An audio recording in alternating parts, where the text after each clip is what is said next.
आदाब नाज़रीन, अफसोसनाक खबर है शहर हैदराबाद के इलाके चंचलगुड़ा से, जहां पर पेट्रोल पंप की खुदाई के दौरान इंसानी ढांचे मिले। जी हां नाज़रीन, इंसानी ढांचों के साथ साथ कई मुस्लिम कब्रें भी यहां पर देखी गई। आप वीडियो में देख सकते हैं कि एक शख्स किस तरह से खोपड़ियों को निकाल रहा है। जैसे ही इस बात की तल्ला बस्ती की आवाम को लगी, बस्ती की आवाम तेज़ी के साथ यहाँ पर पहुँच गई।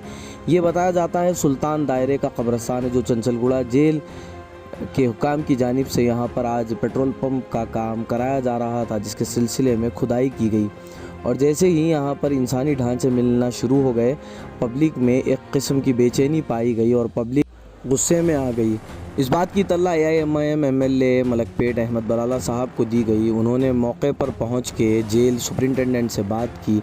समझ में ये नहीं आ रहा कि ये जब कब्रस्तान का दायरा था तो यहाँ पर खुदाई करने की क्या ज़रूरत पड़ गई थी, और जो इन खबरों को जो मिसमार किया गया है इसका ज़िम्मेदार कौन होगा। अगर बल्दिया को पहले से इस बात की तल्ला थी तो फिर इस तरह का काम क्यों किया गया। अगर नहीं थी तो फिर कब्रस्तान होने के बाद इस बात की तल्ला उन्हें कैसे नहीं थी। हर चीज़ का ब्लूप्रिंट आपके पास मौजूद होता है।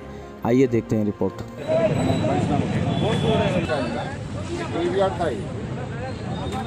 इसके बावजूद भी 8000 स्क्वायर यार्ड ज़मीन जो है ना, जेल वाला जो है ना, ग्रेव यार्ड वो ये पिल्लीगुड़ सलू का जेल का है, लेकिन हम ये GHMC को हैंड ओवर करें, बोले GHMC को हैंड ओवर भी कराए।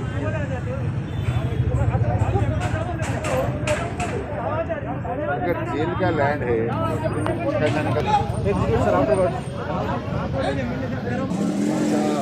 पेट्रोल पंप के ऊपर जेल की उसका जरूरत नहीं है कि लाशों के ऊपर बैठ के पैसे कमाए, जरूरत ही नहीं है।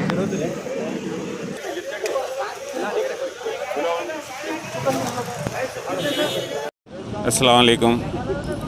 छौनी डिवीज़न्स के अहाते में ये जो एरिया आता है, यहाँ पर सुल्तान दायरा ग्रेवयार्ड है यहाँ पर लगकर। तो ये ज़मीन जो जेल डिपार्टमेंट है से क्लेम की है कि ये ज़मीन जेल की है। पेट्रोल पंप के लिए यहाँ पर खुदाई हो रही थी, तभी यहाँ से मुकामी लोग जा रहे थे और उन्होंने देखा कि यहाँ पर कई एक खुदाई में ख़बरें नज़र आई और कई एक स्केलेटन्स नज़र आए। तभी हमको इत्तला दी गई तो मैं मुकामे वाक़े पर आ पहुँचा और MLA साहब भी यहाँ पर आए हैं। फौरी आकर MLA साहब और मैं सुपरिटेंडेंट साहब से बात किए और MLA साहब ने उनको ताकीद की है कि जब तक यहाँ पर पंचनामा नहीं होगा ये इस खुदाई के काम को रोक दिया जाएगा। तो सुपरिटेंडेंट ने भी MLA साहब को यही तयक़ुन दिया है कि काम तब तक स्टार्ट नहीं होगा जब तक पूरा पंचनामा और पूरी हकीकत सामने जब तक नहीं आएंगी। मुकामी अफराद ने पहले ही इस वक्फ बोर्ड को एक नोटिस भेजे है पूरे महल्ले की तरफ से कि ये लैंड जो है ग्रेवयार्ड कब्रस्तान से मुत्तसिल है और सुल्तान दायरे की ये ज़मीन है। तो इसी सिलसिले में वक्फ बोर्ड को भी हमने बुलाया है और यहाँ पर पंचनामा कराएंगे, उसके बाद ही ऐसे सही हकीकत हमको मालूम होगी। डिजिटल पल्स ऑक्सीमीटर 2999 की जगह सिर्फ 1499 रुपए में। होलसेल और रिटेल खरीदारी के लिए तशरीफ लाए MPM मॉल बिग बाजार 4th फ्लोर एबिट्स, या स्क्रीन पर दिए गए नंबर्स पर राब्ता पैदा करें या डिस्क्रिप्शन में दी गए लिंक पर क्लिक करके ऑर्डर बुक कराएं।